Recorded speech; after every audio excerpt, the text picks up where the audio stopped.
अकबर बिरबलाची पहिली भेट कशी झाली याचा हा उत्तरार्ध आहे.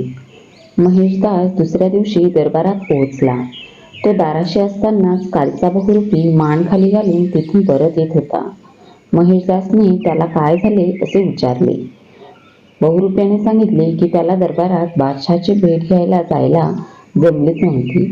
दरबाराच्या रखवालदाराने त्याला आत न जाऊ देता दारातूनच हाकलले होते. त्याला बादशहाने स्वतः बोलावले आहे हे म्हणणे ऐकूनच घेतले नव्हते. महेशदास त्याला घेऊन दारापाशी गेला. पुन्हा त्या रखवालदाराने त्याला अडवले. महेशदासने त्याला धिटाईने सांगितले की अकबर बादशाह काल स्वतः शहरात आले होते आणि त्याच्यावर खुश होऊन बक्षीस देण्यासाठी दरबारात बोलवले होते. बक्षिसाचे नाव ऐकताच रखवालदाराचा विचार पालटला. त्याने त्यांना आत सोडायचे एका अटीवर कबूल केली. बादशहा बक्षीस म्हणून जे काही देईल त्यातला अर्धा वाटा त्याला द्यायला हवा, नाहीतर त्यांना परत फिरावे लागेल. महेशदास आणि तो बहुरूपी याला कबूल झाले. नाही म्हटले तर काहीच मिळाले नसते, त्यापेक्षा अर्धे बक्षीस तरी मिळेल या विचाराने ते आत गेले. त्यांना पाहून बादशाह खुश झाला. त्याने दरबारातल्या लोकांना कालचा किस्सा सांगितला. तो हुन्नरी कलावंत आणि बारीक निरीक्षण शक्ती असणारा महेशदास दोघांचे कौतुक केले. त्यांना पुढे बोलावले आणि सेवकाच्या हातून मोहरांची थैली घेऊन आधी बहुरूप्याला दिली. बहुरूप्याने थैली घेतली आणि बादशहाला कुर्मिसात करून आभार मानले आणि मागे सरकला. बादशहा महेशदासला सुद्धा मोहरांची थैली देणार असतानाच महेशदास म्हणाला, माफी असावी हुजूर, पण मला मोहरांचे बक्षीस नको. अकबराला आश्चर्य वाटले. एवढे पैसे मिळत असताना कोण नाही म्हणेल, पण त्याला वाटले की हा मुलगा अजून काहीतरी मौल्यवान मागेल. त्याने विचारले, मग काय बक्षीस हवे तुला? हुजूर, मला 100 चाबकाचे फटके द्या. दरबारातले सगळेच चमकले. काही लोक हसायला लागले. अकबराने हुशार म्हणून कौतुक केलेला मुलगा मूर्खासारखे बोलत होता. पैशांना नाही म्हणून फटके द्या म्हणत होता.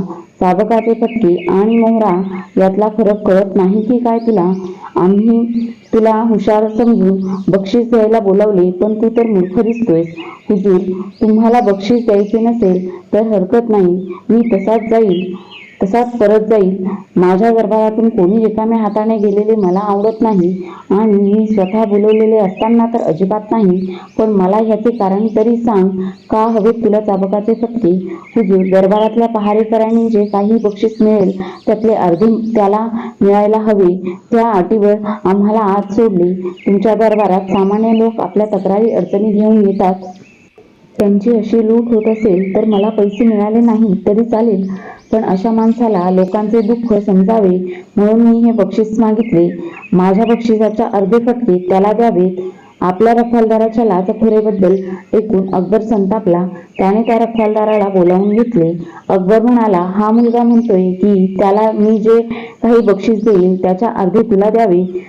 ह्याच अटीवर तू आत सोडले आहेस, हे खरं आहे का? रखवालदार घाबरला, पण त्याला आत खोटं बोलून चालणार नव्हतं. अकबरासमोर खोटं बोलण्याची त्याची हिंमत नव्हती. त्याने मान खाली घालून म्हटले, होय हुजूर. अकबर म्हणाला, मला दरबारात सोडण्यासाठी तू लाच घेतलीस हे अजिबात आवडलं नाही, पण तू आत खरं बोललास हे चांगलं केलंस. तुला आता मी ह्याचा अर्थ नाही पूर्ण बक्षीस देतो.